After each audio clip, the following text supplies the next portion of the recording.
In the previous episode, we used small samples to demonstrate prefabricated interior partition walls, but many fans commented that it wasn't intuitive enough. Today, we're diving straight into the real stuff, taking you to an actual project site to unlock the full process of installing prefabricated interior partition walls. This project site is a modular construction factory where prefabricated interior partition walls are no longer limited to traditional scenarios, but are deeply integrated with modular construction, becoming a secret weapon for boosting production efficiency. The factory is currently working on an apartment project that uses a steel framework as the load-bearing structure, while the enclosure structure employs prefabricated interior partition walls that integrate decorative finishes, insulation layers, and fire-resistant panels. As introduced in previous videos, these partition walls typically consist of a double-layer board structure with a cavity in the middle, perfect for running conduits. In a modular construction system, each side wall is independent and not shared. When two modular units are joined side by side, they naturally form a double-layer board structure with a cavity, meaning each modular unit only requires a single panel to be installed.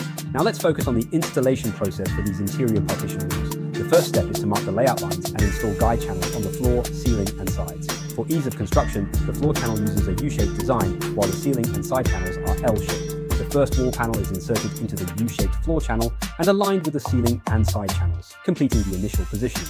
Each wall panel is designed to be light enough for two workers to lift easily, with the worker above simply guiding it into place. Next comes the installation of connectors. The connectors' ends are securely fixed to the floor and ceiling channels using L-shaped brackets, while the middle section is tightly connected to the first wall panel. This is followed by attaching rubber strips and applying sealant to install joint strips. The rubber strips fill the gaps between wall panels, achieving sound insulation. Here's a small question for you. What are the mysterious small holes in the floor channel used for? Why are they only designed on the outdoor side? Feel free to discuss in the comments.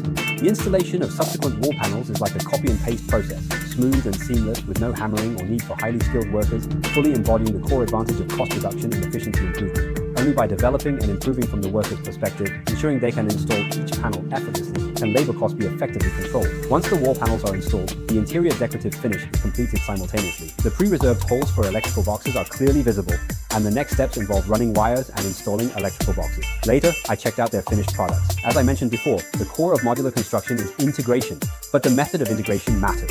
Should we continue with traditional renovation and integration techniques, or achieve a comprehensive shift to fully prefabricated assembly from the inside out? I believe after watching today's content, you already have the answer in your heart.